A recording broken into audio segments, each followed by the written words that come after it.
This is potentially a very emotional topic for a lot of authors. A lot of authors spend a lot of time and effort writing a book, and then the thought of giving it away for free is extremely painful. Welcome to the Written Word Podcast, the podcast for authors who want to build a successful writing career.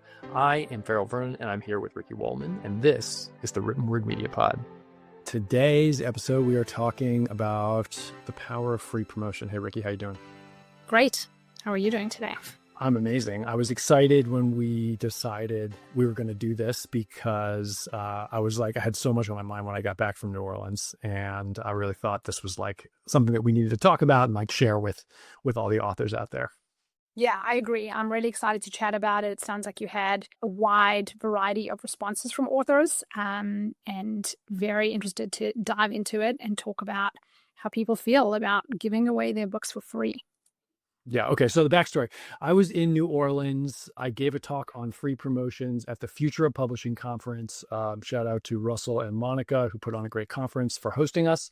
It was a really cool group of people, a very big mix of authors, some of whom had not published a book yet, some of whom had, many books and were kind of in that middle of the career, and some of whom were super, super successful. So it was a really wide range of authors, and it was really interesting because that conference, the focus is really kind of like alternative methods of selling your book. So there's a lot of stuff about special editions, audio, direct sales, all these things that are sort of like interesting new ways to sell your books, and free promotions is a tried and trusted mechanism that you and I are very familiar with, but it was kind of like resurfacing an old topic to a lot of these folks. And so when I got back, or when I finished my talk, one of the most interesting things was how some people were like, "Oh my gosh, I've never thought about it that way," and we'll go into some of it in a minute.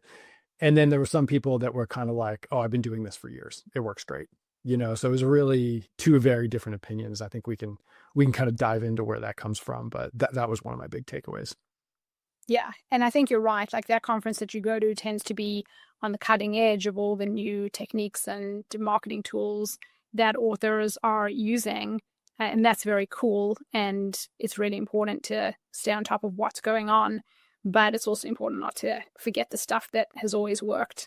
And I thought one of the anecdotes that you brought back that was really interesting is that in general, a lot of the authors you were talking to who are making a lot of money were using free, and were using free a lot.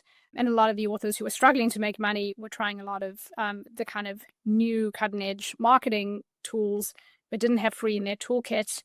And so, it kind of points to free potentially being more of a staple, more of a foundational technique versus some of the other techniques that are potentially, level up, level 2, level 3, level 4. Yeah. And you think about you're climbing this mountain. If you're an author, right, you're trying to get to the top, and that's where you make money and everybody knows who you are and your books are flying off the shelves. And then there's like a base camp, and free promotions is kind of one of those ones that's like a base camp technique. Right. And so what I think from that conference, one of the things that I reflected on is, there are some people who had gone through base camp, crushed it, hiked up the mountain, crushed it, and they were doing great. And then there were people that were kind of trying to skip ahead, right? That like hadn't given anything away from free, didn't have their brand sort of in order. And those are the people that were having a little bit of a harder time with it when I talked to them. And so I think it's important to understand that like giving stuff away for free is not devaluing it. It's just like, that's one of the mechanisms. It's like one of the most powerful ways you can actually get something out there before everybody already knows who you are. And once everybody already knows who you are, you don't have to give it away for free anymore. But a lot of people are starting at the bottom of that mountain and hiking all the way up. Yeah, absolutely. And I think in your presentation, you talked a little bit about how other brands give away free. So we'll get there in a minute. Yeah. But I do want to, name the elephant, which is this is potentially a very emotional topic for a lot of authors. A lot of authors spend a lot of time and effort writing a book, and then the thought of giving it away for free is extremely painful. And you use the word devaluing. They feel like maybe it devalues their work. And this is not to minimize those feelings. I think those feelings are real. And at the end of the day, everybody has to do what makes them comfortable. But this is akin to the debate over, do you do, KDP Select, do you go wide or do you, stay only with Amazon? And people tend to have very strong feelings one way or the other. So you're obviously an advocate for free, and I think let's talk about why you are so. And then I can try to play a little bit of devil's advocate and have on my shoulder the authors who feel very strongly that they don't want to give their books away. Yeah. Yeah. And I think, I think those two topics are related. Like the wide versus exclusive debate, like it's super loaded. And like everybody's like, I don't want to go exclusive to Amazon. And it's like, I think I did the slide. Amazon's given away, like not given away, has paid out almost $4 billion through the KDP Select program. And you're kind of like, that's a lot of money. And so I think sometimes people think about like, oh, you're supporting Amazon or you're doing this, but this is a company that while, they don't have your best interests at heart necessarily, like they have put a lot of money into the independent author ecosystem. And I think we have to recognize that. And if, financial success is part of what you want as an author, then, go get that money. And I think part of what, we always talk about when you and I talk to authors is like, use the tools that are there. And KDP is a great tool. It's super good product for readers. Like it's super low friction. Like you can pick any book for $0 after you paid the monthly fee. And so I think, what that does, it creates a really good system for readers and a really good way for authors to access those readers. But there's this emotional baggage of like, I don't want to give away my book for free and I don't want to do anything exclusive with Amazon. And I think what I was seeing when I was talking to those authors and what we've seen over the last couple of years too, is that people can get really stuck on that emotion and it can actually really hamper their careers and their creative process. Yeah. I think, if somebody does feel really strongly that they don't want to support Amazon, and there is a growing group of people who feel that way for, multitude of reasons, that's fine. It's fine to say, I don't want to be in, Amazon's exclusive program, or I don't want to support Amazon. But then you have to understand what you're setting yourself up for. You have to understand the consequences. So if you're picking not to go to Amazon, which for many authors starting out is basically an easy button and a really good way to build your audience and build your business, that's fine. That's a fair decision to make. But then you have to understand, okay, it's probably going to take me longer, or I'm going to have to invest more to build up my business if I'm going to do direct sales, or if I'm going to try build a platform on some of these other retailers like, Apple or Google or Kobo. And it's very, it's not that it's not doable, but it probably is going to be a little bit more challenging, and it probably is going to take a little bit more time, and a little bit more investment. The authors actually that I talked to at that conference that were doing the best, it was like, what techniques do you use? And it was sort of all of the above, right? They had some stuff in free, the stuff that was for free, that was KDP Select. There's exclusive in KU. They had some stuff that was wide. They had some stuff that was like special editions. They had like at this conference, right? There's a lot of Kickstarter folks, people that are really interested in that approach, which was cool. But like the most successful authors, like, had hit every camp on the way up the mountain, right? And had sort of earned the right to do kinds of cool stuff. And then there were some authors affected that like were just really pretty happy with their sort of Amazon exclusive bit. Like they focused on like running ads, writing books, and like that was it. But then like there's all these other authors who were like trying to learn the special edition stuff, the direct sales. And, that's fun for them. Like they're enjoying setting up direct sales and keeping more margin. And so like, they're just investing their time in a different way. And I don't think it's right or wrong, but like, that was what really struck me is like, hey, you're going to spend your afternoon figuring out Shopify and figuring out, Book Vault and Ingram or however you want to get your stuff fulfilled. And you're going to keep a little bit more margin, but like you're trading writing time for margin, right? And those are fine things to trade, but I think sometimes authors don't think about it that way.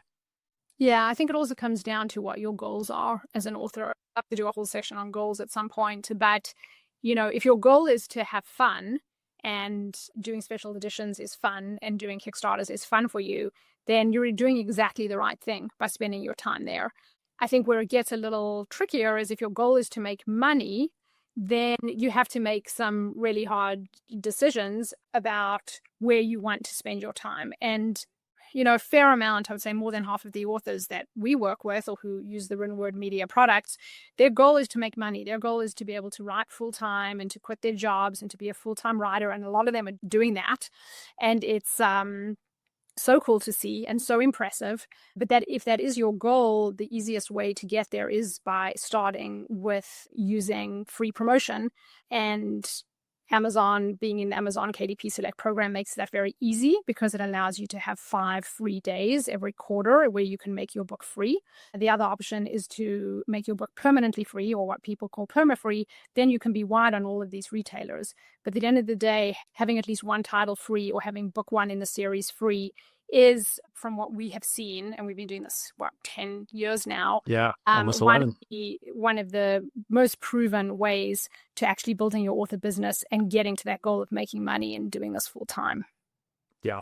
And so, to bring up like the talk that I gave, and I thought what was interesting about like when I was doing the talk and like why I wanted to do it is, there's this concept that giving away for free is like not a profitable technique, right? And I was like, when I heard that, I was like, oh my gosh, like that's so wrong, right? Like if you're sitting on a street corner handing out, free books, like maybe that doesn't work, but like free promotion is something that huge Fortune 500 companies use to make lots and lots of money.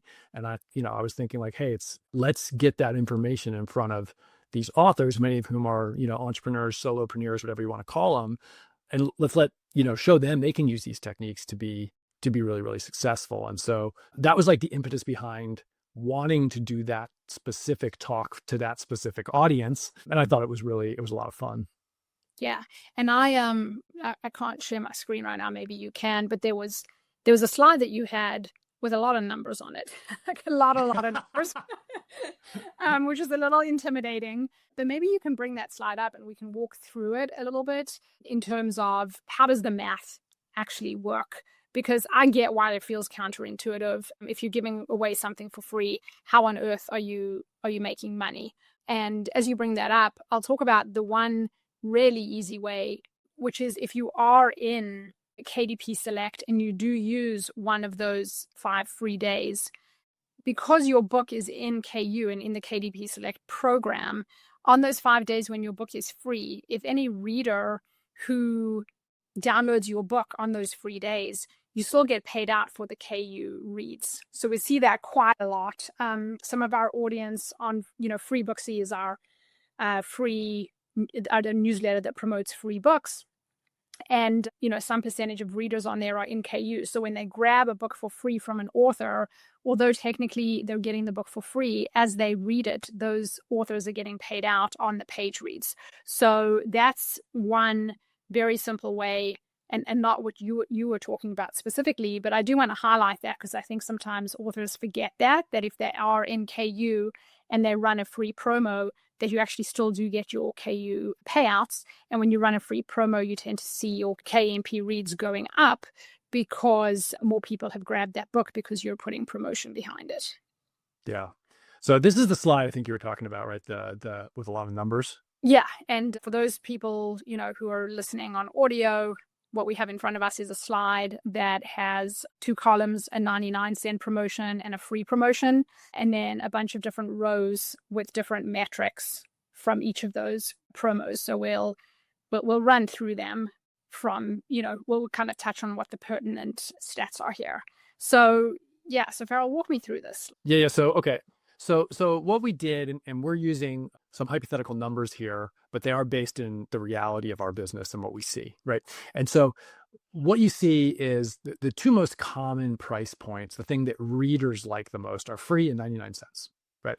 And so what I wanted to do is compare those 2 promotions mathematically, right? And so what you see is that if we start with, say, 10,000 impressions for both the free and the 99-cent book, the click-through rate, so the response rate, however you want to call it, on the free book, we see is like, 3 to 4 times higher than the response rate on a paid book, right? And I go through some of the psychology of this and we can get into it in a minute, but essentially like the word free makes your brain go nuts, right? It makes you do very unconventional things that don't make a whole lot of sense otherwise. And so you think free things are great. And so you can harness that as an author by presenting that to your readers, and we help you do that, right? So because your response rate is so much higher, even though you're not selling any books, some interesting things start to make sense, okay? So you'll get a lot of these free downloads. So when somebody clicks on a book from an email and they go to Amazon, there's some breakage there, right? Like not everybody will actually go through and purchase that book, but when the book is free, the overwhelming majority of people do grab that book because it's free for a limited time. So your conversion rate is extremely high because there's zero friction, right? And all these people already have Amazon accounts. But then, a little point in the side of the 99-cent promotion, your read-through rate is going to be much higher. So if somebody paid for the book, they're more likely to read book 2 because they actually are more invested, right? So we see a read-through percentage of on average around 50% for paid books, only about 10% for free books. But what we know is that the original response rate was so overwhelmingly much higher that you're getting a read-through rate on a much higher number. And so when you sort of math all of this out, you're actually earning quite a bit more money on the free promotion because you have so many more people that have been exposed to your book. So even if they convert at a much lower rate, the so-called top of your funnel or your total exposure is so much higher that when you pull down all the revenue numbers, you end up with numbers that are, 3, 4, 5x as profitable to the author as a 99-cent promotion. Right. And just to point out, this is dependent on you being able to sell other books to that reader. So in this example that we're looking at, we're saying, book 1 is being set to free. And then, yes, maybe fewer people grab book 1 and read it for free. But then because that absolute number is significantly higher, the number of people who go on to purchase book 2 and book 3 more than makes up for it. So you'll end up with more profit on the free promotion than on the 99-cent promotion. If you only have one book, then running a free promotion is not a good idea because you got nothing else to sell. So you literally aren't giving your only asset free. On that free promo, you're not going to make a lot of money. Now, if you only have one book, running a free promo to get reviews and to kickstart the algorithm and for some other objectives makes sense. But we're just looking at like the actual math of, a 99 cents book versus a free book. And if you only have one book and all you're trying to do is make money, then doing a 99-cent promo is the only way for you to make money on that specific promo itself. Yeah, so, for those of you who can't see the slide, on a 99-cent promo, when you math it out, that author, let's just say I'm the author running a 99-cent promo, I'm probably going to net out around 77, call it, between $75 and $80 based on the baseline metrics we have. And if Farrell's, an author running a free promo, he's going to net out closer to, $250 to, $275 just because of the higher numbers. Because, on a 99-cent promo, there are probably 300 people clicking through and maybe 30 sales.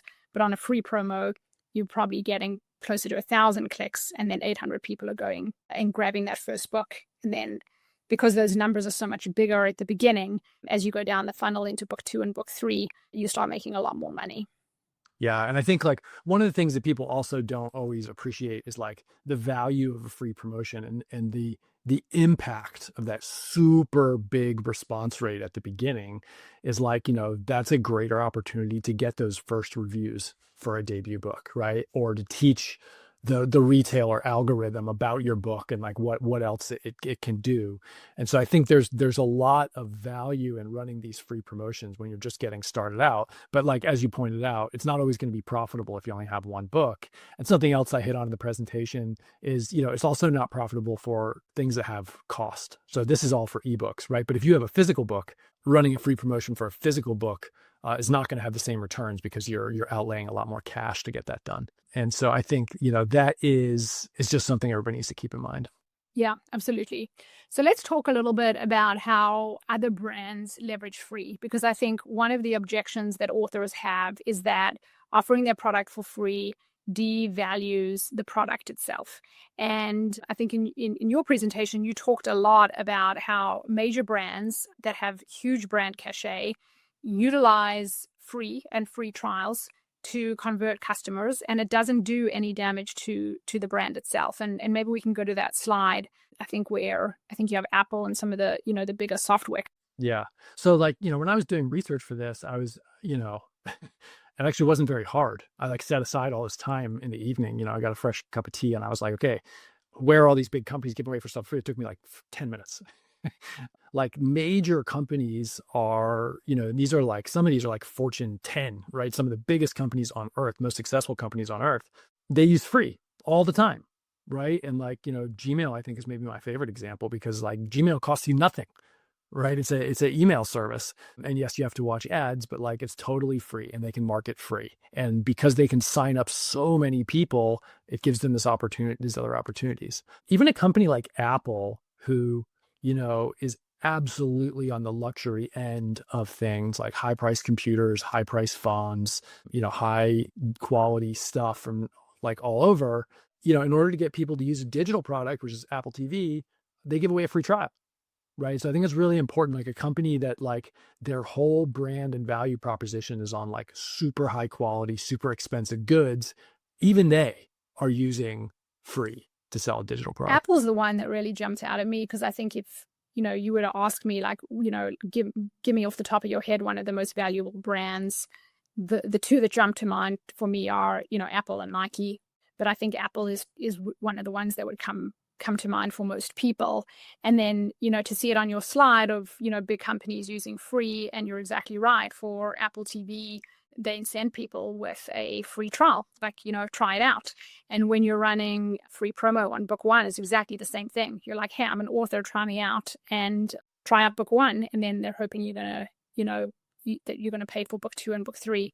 And Apple TV is the same way. It's like, hey, try it out. You're going to get hooked on a show, and then you're going to pay because you want to see next week's episode of, Ted Lasso or Succession or whatever, great show they have. But a couple of the other brands you have on the slide are, JP Morgan with free online trades, AT&T with free phones with trade-in. So once you start priming your mind to look around and see who's using free as a marketing techniques, they're actually so many examples that are out there, and so many examples of brands that have very high brand integrity. So it's not devaluing the brand in any way. And I just thought that for me, that was, a really tangible example that could give comfort to authors who feel like giving a book away for free devalues the work. The other thing that I've been thinking about, and I don't have, maybe a fully formed thought on this yet, but in the book industry, free is in some ways not a default, but kind of like if you're going to pick any industry where free feels like the norm, I would say books is it, because of libraries, right? So like every town has a library, every school has a library, and libraries are a place to get free books. And then we have, in our neighborhood, tons of little free libraries, which I absolutely love, and they're popping up everywhere. But literally the name is Little Free Library. And so, and I'm a huge reader, and I obviously am a big fan of indie authors and indie bookstores. So when I want to read a book, I tend to purchase books because I feel really strongly about that. But so many of my network who read books will get their books from the library or be on a wait list for a new release. Yeah. Oh, I'd be like, have you read that book yet? And they'll say, oh, no, I'm on the wait list, on Libby, or I'm on the wait list at my library to get it. And these are people, of means who can spend $20 for a new release book or $7 if it's an indie new release book, yet they don't. And so I think there is a bias in the world of readers and in the world of books toward free already. And so if you want to fight that and fight the good fight, that's fine. But it is somewhat of a fight. And I do think you can, also choose to lean into it and say, okay, free is something that people understand. And then how do you leverage it and then create a relationship with the reader so that you can, at the end of the day, you still also need to make a living from this. So we're not saying just give your books away, for free in perpetuity, but have a strategy behind it.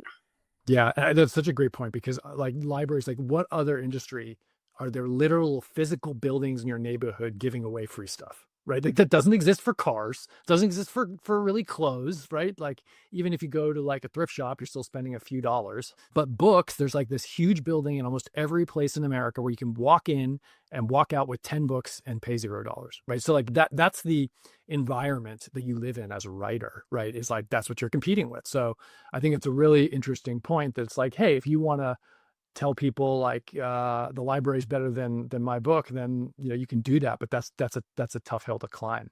Yeah. The other point I think that I really want to make about these companies that are on the screen is like these companies are not doing this the same way a library is, right? A library exists as a public good, right? They're usually government funded and there's volunteer organizations and everything, but it's literally there for the good of the community, of society. It is sort of an altruism thing. That's not the case for Apple and for Google and AT&T, right? Like they are doing this because it's profitable, right? And so you can bet if Apple's doing it, it works. You can bet if Google's doing it, it works. And I think that's the thing that I really want to, was hoping that people would come away with after the talk, is that like these people aren't doing this to save the whales, right? They're not doing it just because out of the goodness of their heart, giving you 3 months of Apple TV. Like they think that they are going to make money off of you by giving that away free. And I think authors can use that same technique that the big boys are using. And there's really good ways to do that. Yeah. And I think that's a very helpful point psychologically for authors, right? So when you're giving away your book, instead of feeling like, oh, I'm a sucker or I'm, devaluing my work, what you're really doing is you're being highly strategic, right? You're employing a highly strategic tactic to achieve your end objective, which is being able to write more books and do this full time as a living. And just that simple mind shift, I think, can really take the sting or the pain away from free if that's what you're feeling. I know a lot of authors, they embrace free. It doesn't bother them. They understand it as a strategy and a tactic. But like I said, there's some authors who don't feel that way. And that might be a different way to, shift the window in your mind and think about it instead of saying, oh, I'm giving it away for free today. No, it's just a tactic you're using to get or to reach your eventual goal. Yeah. And I think this is something I talk about, whenever I talk to authors or even like other entrepreneurs, in our community, is like, hey, when you're running a small business, small organization, whatever it is, they say you wear a lot of hats, you have a lot of different roles, you do a lot of different things. And sometimes it can be helpful to like literally personify those different characters, right? So think about your author business. There's like the chief creative officer, which every author is their own chief creative officer. And that person doesn't want to give away the art for free. Right. That's okay. So imagine that person sitting at a round table and saying like, we shouldn't give it away for free. Then imagine your CFO, right? Because you're also the CFO of your little offer business. And that person's saying like, well, the numbers check out on this free thing. Like, let's make the money, right? And then you have, you're also the CEO of that little company. And like, that's the person who's going to make the call about whether we're doing this or not. And, maybe you've got your controller, you have some other people at that table that are all still you, right? But give voices to those people. And sometimes that can help you make the decision and not let sort of one aspect of your business overrule another aspect of it. Yeah, I love that. It's like, all the little yous in your mind. Yeah. And they're all arguing with each other. And there's conflict, of course. There's conflict, right? Like the artist you doesn't want to do what the finance you is telling them to do. And being able to look at it that way and understand exactly what's going on can really help to diffuse that conflict and reach a decision, and also spend less emotional energy around it. So yeah, and I know we're not talking about like craft today, but like, it's the same idea when people talk about cliffhangers, right? Like, we know very definitively that cliffhangers from book 1 into cliff 2 like work, like they make good financial sense, right?